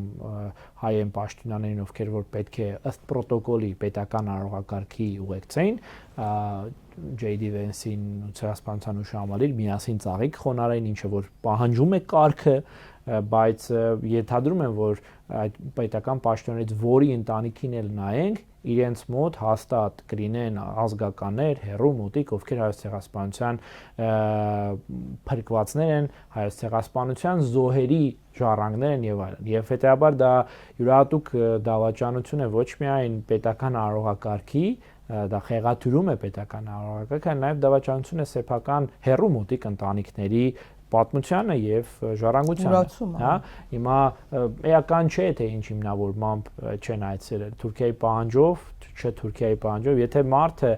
ինքը չի հասկանում դրա կարևորությունը, դժվար է պատկերացնել, որ այդ մարդը կարող է հայկական պետության համար ազդեցիկ, լավ, ճիշտ գործ անել հայա, այսպես ասած, հայության եւ հայկականության սահմանները, այդ կարմիր գծերը մինչեւ վերջ պահել այլ իրավիճակներում եւս, որովհետեւ չկա այս աշխարհում ուժ, որը կստիպի քեզ չգնալ հայոց ցեղասպանության զոհերի հիշատակը հարգելու, ծաղիկ խոնարհելու, մտքումդ կամ բարձրաձայն աղոթք ասել։ Ես չեմ պատկերացնում տենց հայ, չեմ պատկերացնում։ Չգիտեմ ինչը կարա քեզ դարձի։ Գնաց Ալիևը, բայց Ժաննա Անդրեասյանը, Պետրոս Ղազարյանի կինը, այն պաշտոնյանն է Ժաննա Անդրեասյանը, որը հայոց ցեղասպանության մասին բացի այդ թույլ տրված տարբեր հայտարարություններ, նա հայոց պատմության դասագրքերը այլանդակեց, խեղաթյուրեց փաստերը, հայ եկեղեցու պատմությունը հեռացրեց եւ որպես առարկա դասավանդական ծրագրերից անեց եւ բազմաթիվ նժդեհին ֆաշիստ անվանող մարդ է, այնպես որ իրենից շատ բան սպասել պետք չէր։ Իդեպ նաև ինչու Վենսը չհանդիպեց ամենայն հայոց կաթողիկոսի հետ, Հովնան Սրբազանի հետ էի խոսում վերջերս Գուգարաց թեմի առաջնորդ, հայրաքելական եկեղեցու Գուգարաց թեմի առաջնորդ, նա ասաց փաստորեն 18 թվականից այս հեղափոխություն կոչվածից հետո ոչ մի բան պաշտոնական հանդիպում այցերի դրսից միջազգային տարբեր երկրների պաշտոնական այցերի չի կազմակերպվել վեհապարի հետ։ Այսինքն 18-ից հետո ես էլ չգիտեի ինձ համար։ Ես կարծում եմ ավելի նոր երևույթ է, բայց չէ, փաստորեն 18-ից սկսած իրենք բաներ արել։ Դե ես չեմ զարմանում, որովհետև առիթ եղել այս մասին հանրային խոսելու, ընդհանրապես պետական պաշտոնական այցերի ինչքան որ ես եմ ծանոթ իմ փորձառությունից համաձայնեցումը պրոտոկոլի եւ այցի ծրագրի արվում է մի քանի շաբաթ առաջ եւ ընդունող կողմը ունի այստեղ առավելություն նկատի ունեմ եթե նույնիսկ ասենք հյուրընկալվողը ինչ որ ցանկություններ ունի ընդունող կողմը կարող ասի այս կամ այն պատճառով դա նպատակահարմար չէ, նույնիսկ չբերելով բովանդակային հիմնավորում, այլ ասի օրինակ անվտանգությունը ես չեմ կարող ապահովել։ Օրինակի համար, հա, տվյալ այցի շրջանակներում։ Հիմա եթե պայմանական JD Vance-ը այսինքն այցելում է։ Այդքան ինքնաթիռով եկել են, դա շներել էին բերել։ Էական չէ, նկատի ունեմ այս իմաստով, ես չեմ բացառում, որ հայկական կողմն է ասել, որ նպատակահարմար չէ այցելությունը Մայրաթոր Սուրբ Էջմիածին։ Չեմ բացառում։ Դե ասում եմ, այլի նորից էական արդյունքն է։ Ինչ են ասում, մենք աշխարհիկ պետություն ենք։ Օրինակ Թուրքիան աշխարհիկ պետություն է, բա ինչի է դե ֆակտո վարչապետը խառնվում եկեղեցական կառույցի գործին։ Դե ասեմ օքսիմորոն է, չէ՞, այսինքն հակադրություն կա այդտեղ։ Վերջապես հայոց առաքելական եկեղեցին ինքնին որպես կառույց, ինքնին նույնիսկ շենքը, այսինքն դիվանատունը, վեհարանը, Մայրաթոր Սուրբ Էջմիածնի տաճարը, այդ բոլոր կառույցները նույնիսկ ճարտարապետական տեսանկյունից են արժեքների, այսինքն արդեն իսկ դա բավարար է։ Ադրբեջանի հոգևոր առաջնորդը հայտարարել էր, որ Էջմիածինը ադրբեջանական տարածք է եւ Հայաստանի որևէ պաշտոնյա ծպտուն չէր անել։ Ուրեմն ես այստեղ հետաքրքիր բան ասեմ, որ երբևէ եթերում չեմ ասել, կարծեմ բարբերաբար հնչում են խոսքեր, որ նաև այս վերջերս Հայաստանյան պաշտոնյաներից, որ եկեղեցին նաև բանա չէ, ինչ որ ծայրահեղական եւ այլն ինչ որ բաների։ Այո, իհարկե։ Հա, ես չգիտեմ ինչ որ ով ասե, բայց իսլամիզմի մեջ հա, համատություն է, հետաքրքրական է, որ 90-ականներից եւ ես դա ժամանակին մանրամասն մասնագիտության բերումով ուսումնասիրել եմ, 90-ականներից երբ որ սկսում է հակահայկական քարոզչության այս նոր փուլը Ադրբեջանում, այդտեղ օրինակ 92 թվականին նկարահանվում է մի ֆիլմ, որը կոչվում է Ճիչ, Ֆերյադ, ուրեմն գեղարվեստական ֆիլմ է, որ ամբողջությամբ հակահայկական քարոզություն է, արցախյան կոնտեքստում բնականաբար ստեղծված, որտեղ գլխավոր հերոսը պարբերաբար ցույց է տալիս ուրեմն հայկական կողմին թիրախավորում է, ու ինչ է ցույց տալիս, ասում է այ նայի այստեղ է, որ ձևավորում են ճակերտարավոր հայ ահաբեկիչները, որոնք գալիս են մեզ կոտելու։ Եվ ինչ տեղացույց տալիս, մայրաթորս որ Պեչմիածնի նկարն է, պատից կախված, եւ ինչ է ասում հերոսը։ Թուրքական ֆիլմ է, ադրբեջանական ֆիլմ է, 92 թվականին նկարահանված, 93-ին թողարկված, շատ հայտնի ֆիլմ է Ադրբեջանում, Ֆերյադ, Ճիչ։ Եվ այդ հերոսը անդադ ասում է, նա իրականում իրենք հայ ահաբեկիչներին պատրաստում են Էջմիածնի տակի պատվալներում, այսինքն իբր Էջմիածնի մայր տաճարի տակը կան ինչ որ տենց հատուկ նկուղներ, որտեղ պատրաստում են հայ ահաբեկիչները, որոնք ուղարկվում են մեր դեմ կռվելու։ Հիմա նայեք, սա 92 թվականին Ադրբեջանում ստեղծված քարոզչական թեզ է, որը կոչված էր ադրբեջանական հասարակության ներսում կերտել հայի վատ բացական կերպար։ Դե ահաբեկիչ բանը արդեն արևմուտքում դա այդ բառը արդեն իսկ Հա, բայց հենց մի հատ դրան գումարեք են, որ Էջմիածնի մայր տաճարի նկուղում պատրաստում են հայ ահաբեկիչների։ Հիմա ծայրահեղական իսլամ, ծայրահեղական ահաբեկիչներ եւ այլն, արդյոք այս նույնը չենք տեսնում այդ նույն քարոզի մեջ, հա, այսինքն ստացվում է որ դարձյալ ունենք համընկնում Հայաստանի որոշ պաշտոնյաների խոսքի եւ ադրբեջանական տասնամյակներով գոյություն ունեցող քարոզչական թեզի միջեւ։ Ես ուրիշ բան հիշեցնեմ ձեզ։ Ալիևը ինչ էր, ոնց էր պատճառաբանում, հա, 44-օրյա պատերազմի հարձակումը, որ ահաբեկչության դեմ է պայքարել, չէ՞։ Ասում էր հակաահաբեկչական գործողություններ են արել։ Հիմա է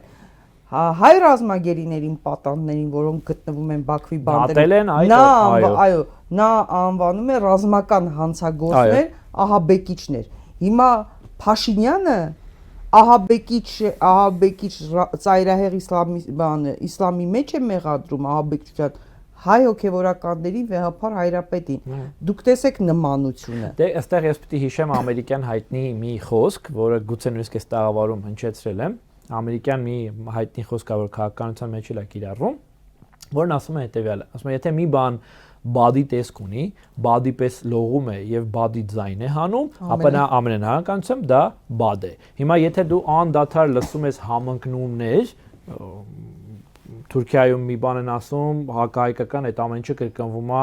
մի փոքր գուցե sense ասած փոփոխված, Ադրբեջանում մի բան են ասում, ու դա մի անգամ չի, երկու անգամ չի, երեք անգամ չի, իսկ գուցե իսկապես մենք ունենք մի իրավիճակ,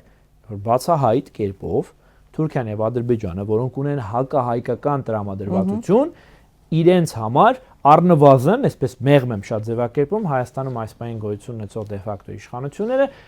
համարվում են հարմար այսպես գործընկեր, հարմար թիրախ, որպեսի կարողանան սեփական օրակարգը առաջ մղել։ Օրինակ գիտեն, որ չի լինելու դիմադրություն, չի լինելու արդյունավետ դիմադրություն։ Հիմա եթե իրենք դա գիտեն, դա ստացվում է, որ իրենք շահագրգռված պետք է լինեն, չէ՞ որ Հայաստանում լինի նույն այդ իշխանությունը։ Որտեվ հələ որ Թուրքիան ու Ադրբեջանը շահել են։ Իրանի դեմ Միացյալ Նահանգները ի վերջո քայլեր կձեռնարկի։ Ես բնականաբար խուսափելու եմ միանշանակ պատասխան տալուց, բայց ինչքան որ ինձ թույլ է տալիս իմ տարածաշրջանի մասին ունեցած գիտելիքը պնդել,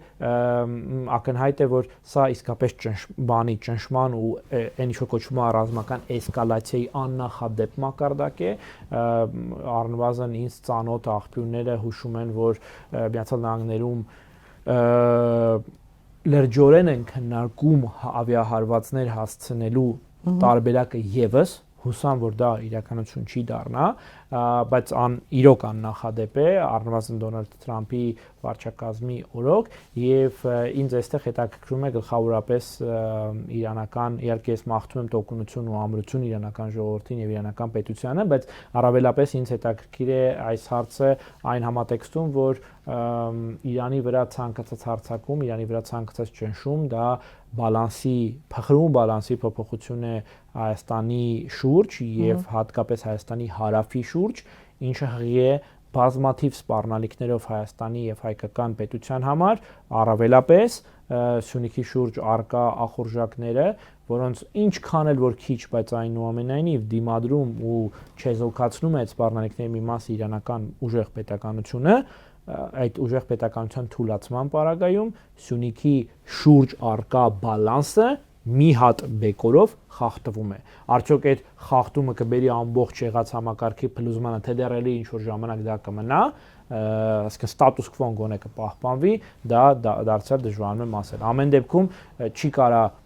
այսպիսի իրավիճակում Հայաստանի ղեկավարությունը մտածի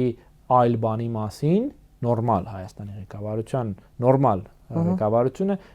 իրական Հայաստանի, իրական հայկական ղեկավարությունը չի կարող այլ բանի մասին մտածել, քան տարածաշրջանային խիստ վտանգավոր, պայթյունավտանգ իրավիճակի մասին եւ դրա փոխարեն զբաղվի երկի բարի համույթի ֆունկցիաներով, գործառույթներով։ Չի կարող։ Սրտիկներ բան անելով, սրտիկներ։ Էական չի ինչով, էլի, չի կարա ուրիշ օրակարգ լինի, չի կարող լինել, ես դժվարում եմ պատկերացնել, որ այսպիսի իրավիճակում մարդ կարող է ժամանակ ունենալ, քննարկել որևէ այլ հարց, անել որևէ այլ գործ, քան այս պահին ամրացնելն է Հայաստանի։ Մի դեպքում կարա լինի։ Օրինակ ես կարող եմ բան անել, լիքը խնդիր ունենք, չէ՞, բոլորս անհատական մակարդակում կամ ոչ անհատական։ Ես կարող եմ այդպես ոտքերս տնկել, այսպես դնել սեղանին, սրտիկներ անել, գիտեք որ դեպքում, եթե իմ փոխարեն հարցերը դնում են, լուծում են, որ երբ որ ես որևէ բանի մասնակից չեմ, ինձնից ոչ մի բան կախված չէ, ես ոչ մի բան եմ, ես այս ժամանակ կարամ այսպես ասած նստեմ, ոտքերս դնեմ սեղանին կամ չգիտեմ, տարբեր պատշգամբների վրա ոնց որ գնում է, հա, սեղանների մոտ, պատշգամբների մոտ սրտիկներ ցույց տամ։ Միայն այդ դեպքում, երբ որ ես ինձնից ոչ մի բան չներկայացնեմ, երբ որ ինձնից որևէ բան կախված չլինի։ Ես հույս ունեմ, որ 4 ամսից մենք նման դժբախտ իրավիճակներ չենք քննարկի այլևս։ Հույս ունեմ, բայց ես բավական անհանգիստ եմ հատկապես այս զարգացումներից, անկեղծ ասած տարբեր մասնագետների հետ քննարկել եմ։ Մի կողմից Թուրքիան այսպես փորձում է հարաբերությունների դիվանագիտությունը կառուցել եւ Եվրոպայի հետ, եւ Միացյալ Նահանգների, եւ Ռուսաստանի հետ, եւ Իրանի հետ, եւ Չինաստանի հետ, բոլոր երկրների հետ, ընդ որում Եվրոպան հավաքական եւ Եվրոպայի արևմուտքի եւ առանձին եվրոպական երկրների հետ, այս ամեն ինչին, բայց զուգահեռ Թուրքիան աշխատում է թուրքախոս պետությունների կազմակերպությունների հետ եւ հատկապես այդ երկրների հետ եւ նույնիսկ մտադիր են խոսում են դրա բանակը ստեղծելու մասին, այսինքն զինված ուժերի անվտանգության, հա, թուրքախոս պետությունների կազմակերպության բանակի ստեղծման մասին, այստեղ շատ մտահոգիչ է եւ խոսել եմ նաեւ Պակիստանի առաջխաղացման մասին, Պակիստան-Ադրբեջան-Թուրքիա ալյանսի մասին, հա, իսկ Պակիստանը մշտապես այսպես ավելի, հա, կոշտ դիրքորոշում է ունեցել հայերի նկատմամբ, քան որևէ մեկ երկիր։ Անհանգիստ եմ այս վիճակից եւ Իրանի դեսպանի հայտարարությունը Թրիփի այդ ստորագրման թղթի բարձրաձայնման օրը հենց Հայաստանում նորանշանակ Իրանի դեսպանը նման հայտարարություն է անում, որ Թեհրանում մտահոգություն ունեն, որ թշնամական երկրների կենտրոնի են վերածվել Հայաստանը։ Սա մեզ այս ամեն ինչի մեջ ինչ վտանգ է ներկայացնում եւ մի դրվագի։ Երբ որ Վենսը եկավ այդ 2 տասնյակ ինքնաթիռներով, միջազգային մամուլը սկսեց դրա մասին խոսել։ Հատկապես Իրանում նույնիսկ սկսեցին զորավարժություններ ակտիվացնել որոշ տեղանքներում, արագ զորավարժությունները իրեն զինված ուժերի, այսինքն սկսեցին ինտենսիվորեն դրան ուշադրություն դարձնել եւ քայլեր ձեռնարկել, անհանգստություններ ունեին։ Միջազգային տարբեր վերլուծաբաններ այդ անդրադառնալով դրան ասում են, որ հատկապես օրինակ ռազմաքաղաքական վերլուծաբան Կերմին եւ Ալաստեր Կրուկը դիվանագետ բրիտանացի ասում են, որ հատուկ նշանակության ստորաբաժանումներ են եղել այդ ինքնաթիռներով։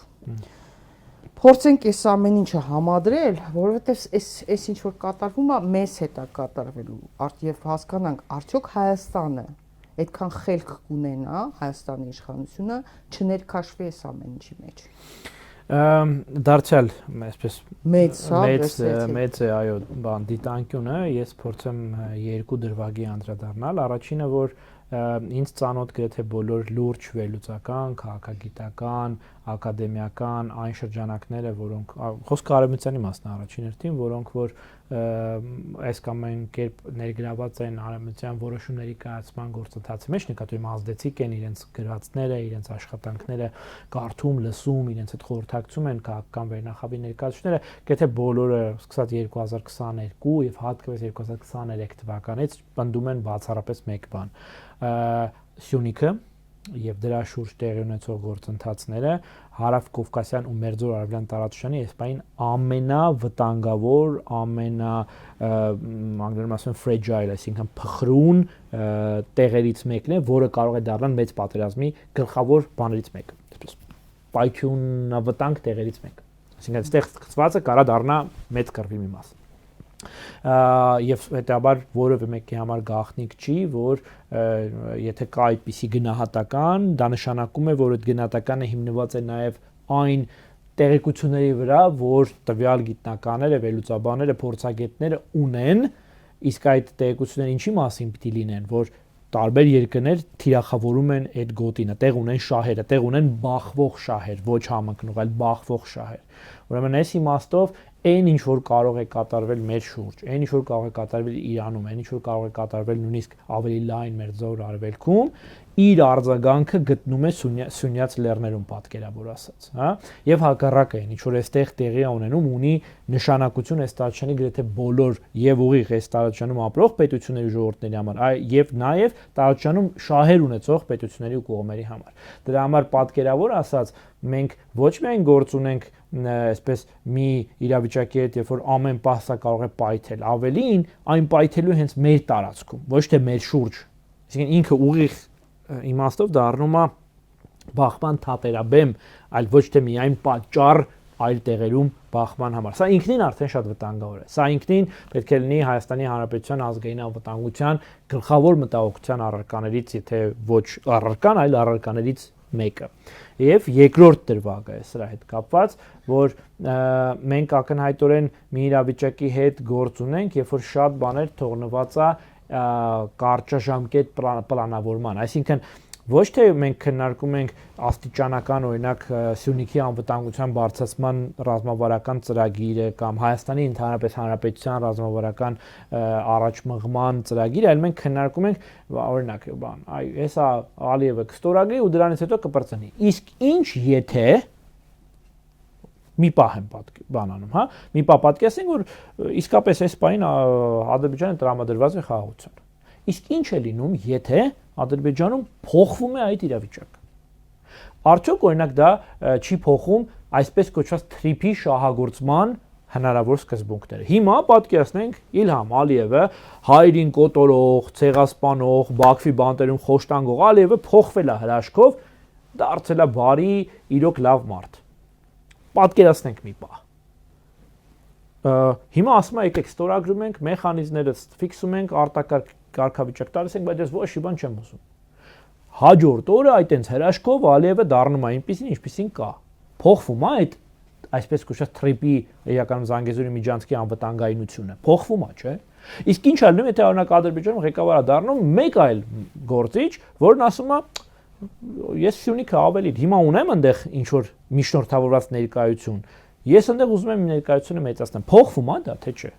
Այսինքն փոխվում է, չէ՞, այդ իրավիճակը։ Ուրեմն դու չես կարող ասել, որ իմ լավագույն անվտանգությունը այդ ստորագրված խաղաղության փաստաթուղթն է։ Չի լինում նման բան, որովհետև դա անհեթեթություն է, դա հակագիտական, հակատրամաբանական, հակաքաղաքագիտական ցանկացած բառ վերցրեք ու հական դրեք, ստացվում է այդպեսին։ Որովհետև հնարավոր չէ պատկերացնել այդքան կարևոր տարածաշրջանում են հիշենք առաջի կետը որ ասեցի, այդքան կարևոր երկրամասում լինի անվտանգության համակարգ, որը հիմնված է մենակ մի բանի վրա, որ այս պահին Ադրբեջանի ղեկավարությունը ասում է, հա, ես ուզում եմ խաղաղություն ու մի հատ թուղթ ստորագրում։ Ամեն պահ դե թուղթը կարա չեղարկվի, ամեն վայրկյանի։ Ինքը չունի, ինչին եմ ես բերում։ Բերում եմ նրան, որ Սյունիքի շուրջ, հատկապես այդ Տրամպի եւ այլնի Տրամպի ուղի տրիփի հետ կապված այս պահին արկա մեծ հասու համաձայնությունները, դրանք ինստիտուցիոնալ համաձայնություններ չեն, դրանք համաձայնություններ են, որոնք հիմնված են այս պահին արկա խաղացողների միջև բանավոր ըստ էության պայմանավորվածությունների վրա։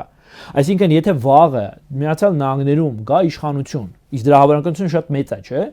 գա իշխանություն, որը հետաքրքրված չլինի այնքան հարավային Կովկասով, ինչքան այս պահին Տրամպի վարչակարգն է։ Կարա փոխվի Ամերիկայի Միացյալ Նահանգների ներգրավվածությունը այդ թրիփի կոչված ճանապարհում։ Հեշտությամբ։ Ոնց որ Միացյալ Նահանգների նախագահ Դոնալդ Թրամփը ստորագրեց հրամանագիր, որ ինքը USAID-ին փակում է,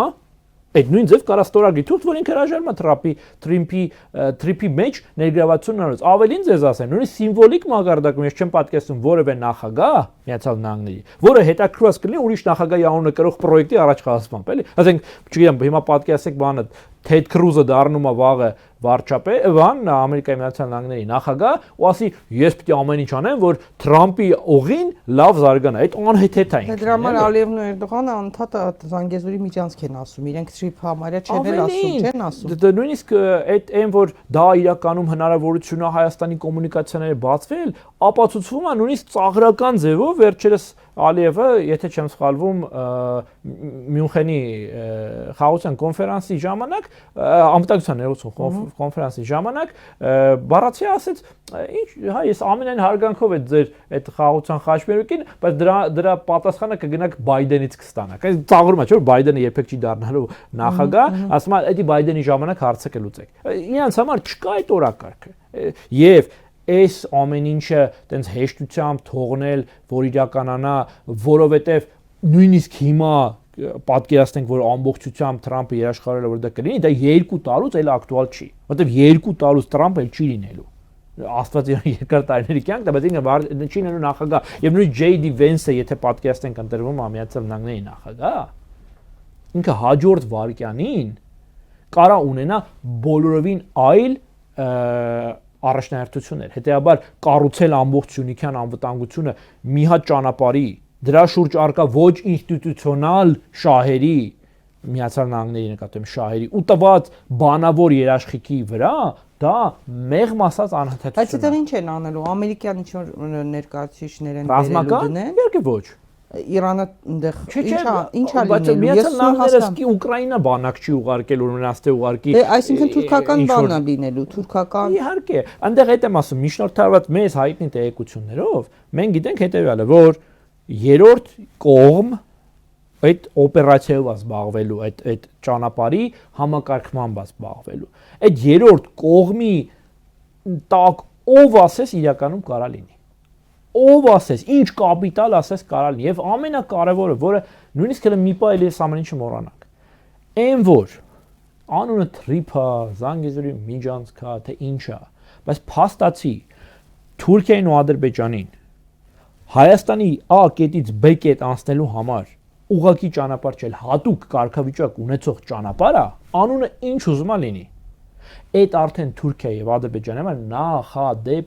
նախադեպ է, որ հաջորդ Հայաստանին չեն տալիս նույնը չեն տալիս։ Իհարկե, Հայաստանին չեն թողնում, որ հայերը անցնեն են ճանապարհը Նախիջևանով։ Բա խի Տրիպը մենակ Սյունիքին է վերաբերում։ Խի չի վերաբերում օրինակ Սյունիք, Նախիջևան, Երևան գծին։ Ինչի չի վերաբերվում։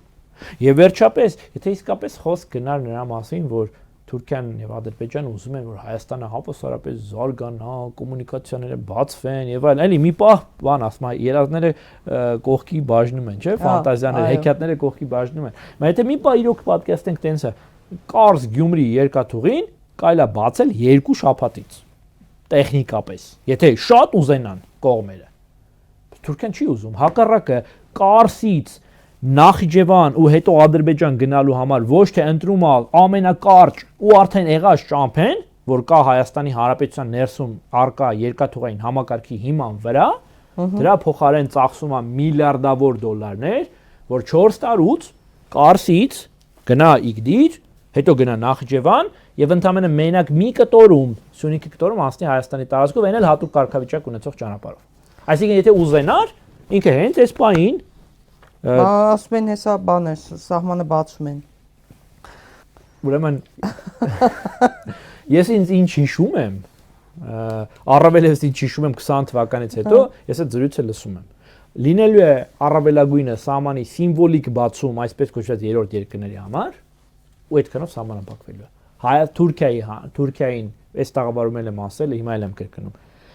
Փակ սահմանը Հայաստանի հետ քաղաքական իմաստով ավելի շատ եկամուտ է բերում, քան ցանկացած տեսակի բաց սահման Հայաստանի հետ։ Որովհետև փակ սահմանով կարելի է միշտ ճնշել, կորզել ավելին Հայաստանից եւ հատկապես հայ հանրությունից, ասելով որ եւ ամենակարևորը դուք փակել եք, դուք էլ իհարկե դա տնտեսական բլոկադա է, դա Հայաստանի դեմ պատժամիջոց է։ Դուք փակել եք, խնդրեմ, դուք էլ բացեք ըստ էության։ Դա անես չէ որ Հայաստանը ինժերից հետաքրքրությունը ներկայացնում են այլ հանգամանքը, որ եթե ուշադրություն դարձրել եք, անցած ասում է սահմանները երրորդ դեմքով, սահմանները պետք է բացվեն։ Հայաստանը սահման չի փակել։ Ոչ մի երկրի հետ Հայաստանը սահման չի փակել։ Թուրքիան է փակել Հայաստանի սահմանը։ Դրա համար եմ ասում, փակել եք։ Այսինքն չէ, ձևակերպումն է այդպես։ Ոչ թե որպես լավություն մեզ վրա վաճառել։ Պարոն Գեղամյան, շատ հաճախ տարբեր վերլուծաբաններ, այդ թվում միջազգային փորձագետներ համեմատում են, դուք եք խոսել Սիրիայի հետ, ինչ որ այստեղ կատարվելու է Իրաքի հետ, որ նման փորձեր անում էին նաև այնտեղ տարբեր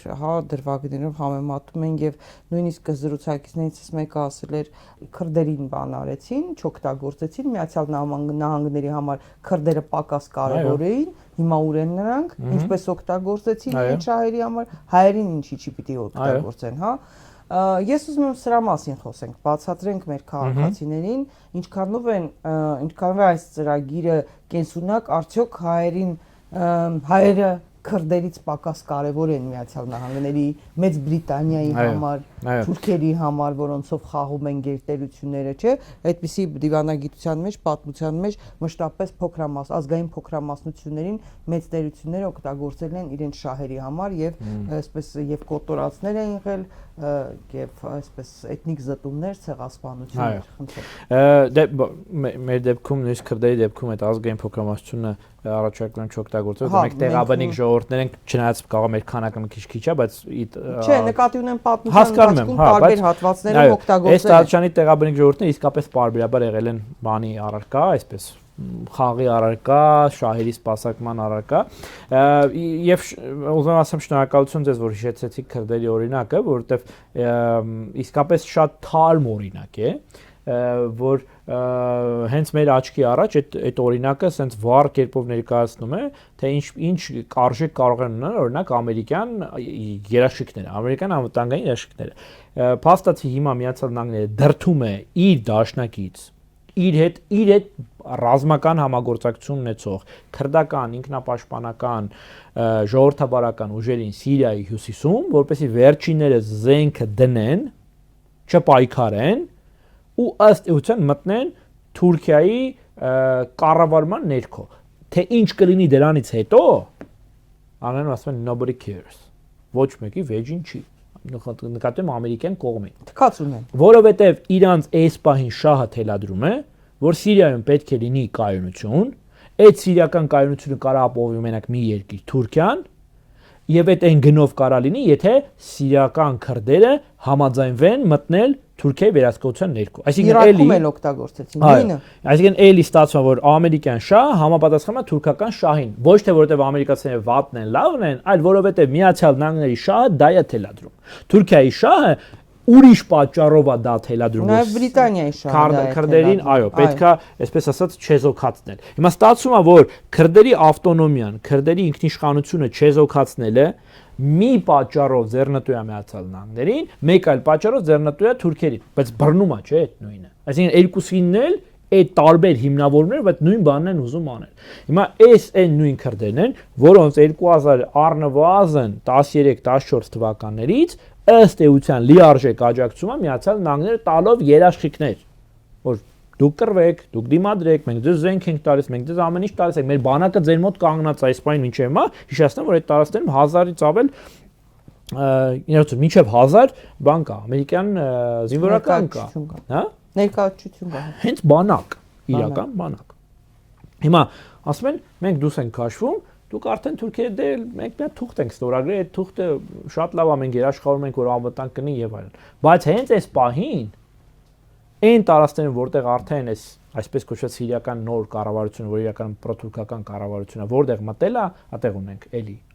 բաներ, քրդերի հանդեպ իրականացող վայրագություններ եւ պարզ է, չէ՞ որ հենց ամերիկյան զորքը տեղից լրիվ դուրս գա, այդ վայրագությունների թիվը, ծավալը, բնույթը շատ ավելի մեծ ու ավելի դաժանա լինելու։ Հետևաբար անվտանգային մեր աչքի առաջ on-line ռեժիմով այդ երաշխիքը ուղղակի փլուզվեց, դարձավ ինչ։ Այս դեպքում սկի բանակ չկա։ Ուղղակի Ամերիկայի Միացյալ Նահանգների հերթական նախագահը ստորագրում է իր անունը կրող մի հատ պրոյեկտ, որը 2 տարուց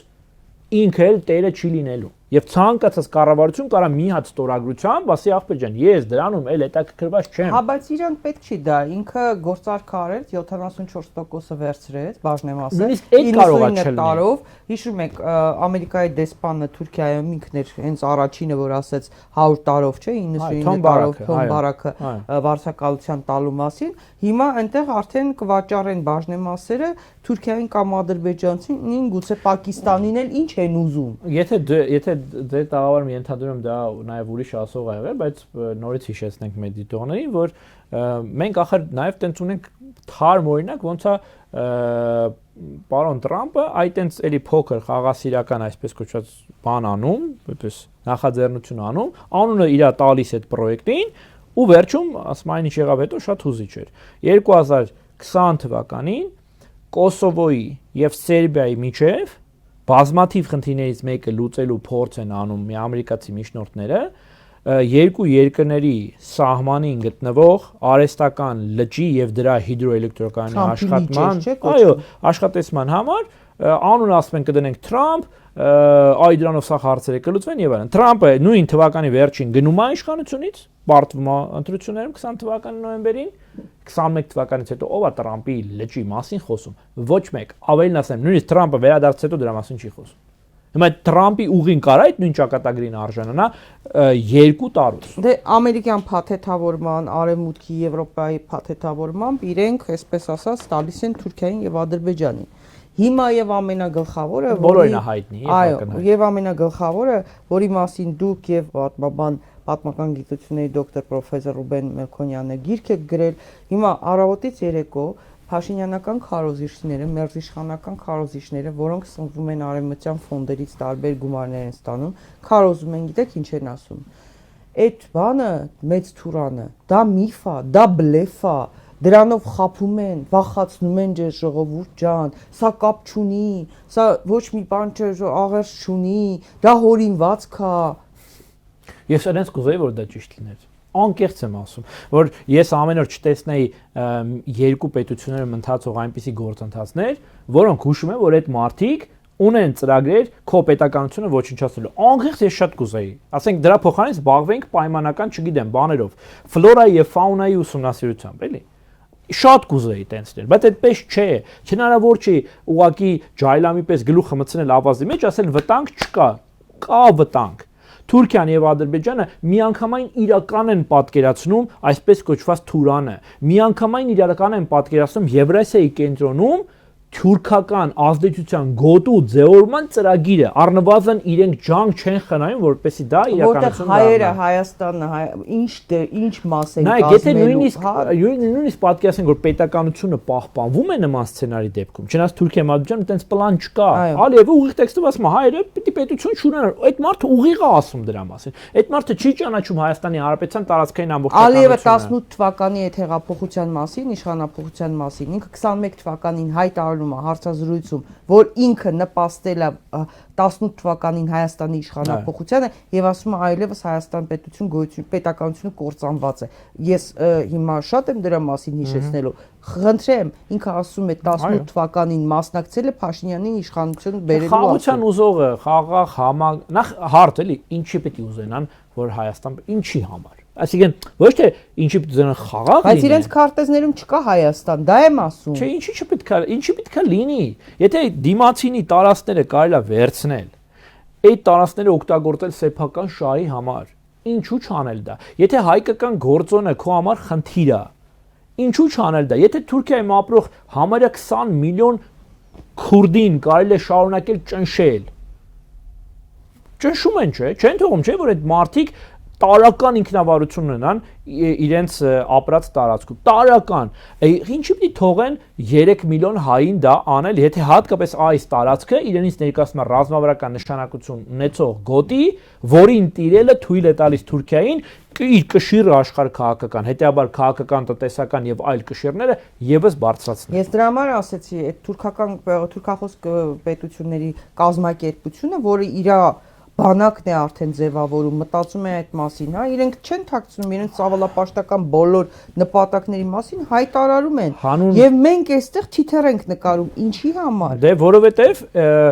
այն մարդիկ, ովքեր դե ֆակտո պատասխանատու են դրան դիմադրելու համար, դրան առնվազն ունակ չեն անելու եւ որպեսի արդարացնեն իրենց չհեռանալը զբաղեցրած պաշտոնից, որպեսի չգան են մարդիկ, ովքեր որ դա կարող են անել, այսինքն դիմադրել այդ թուրքական նվաճողականությանը,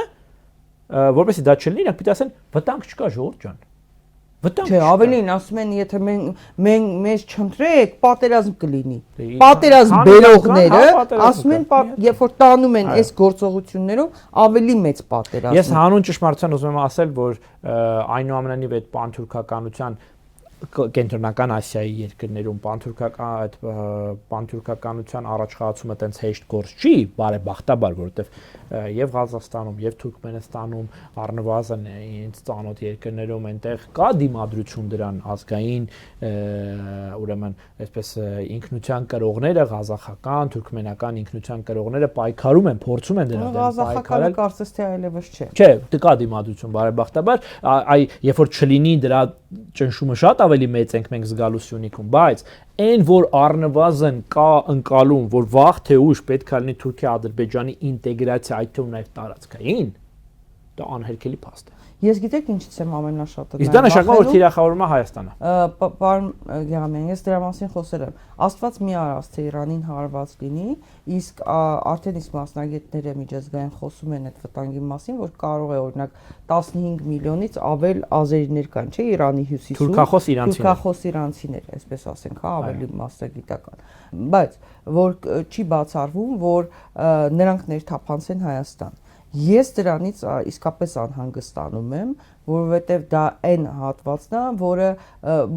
ձգտում են, չէ, Իրանը պարակտել, մասերի բաժանել, ըստ էության նպատակը դա է, եւ Ալիևը ձգտում է, որպեսզի այդ հատվածի լիդերությունը ինքը վերցնի, ստանձնի, այսինքն նաեւ դա իսկ նրանք ընդգծված իսլամիստներ են։ Հիմա այս երբ որ այդ հատվածը գա Հայաստան, մեր տարած, ես նաև դրանից եմ սարսափում, ինչ կարող է լինել։ Դե մեր տարածաշրջանը այս իմաստով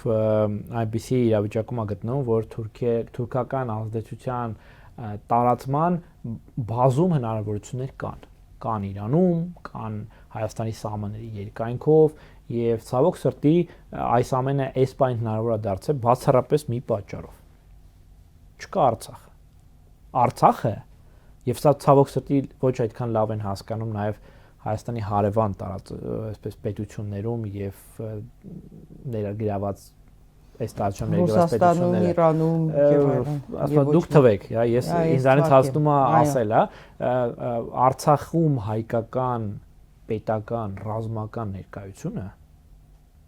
դա ամբողջ տարածաշրջանային բալանսի բանալին էր։ Չկա հայ Արցախում հայ զինվոր կանգնած այն սահմաններում, որ կար 94-ից հետո, չկա այս տարածաշրջանում խաղաղություն, որտեղ այդ փխրուն բալանսը հայկական բանակները ապահովում։ Եվ շատ երկրների թվում էր, որ Արցախում որ հայկական ներկայություն չլինի, կկարողանան ապահովել այն նույն բալանսը, որ կար մինչև 2020 թվականը։ Եվ նաև մյուս թիրախը իրենց։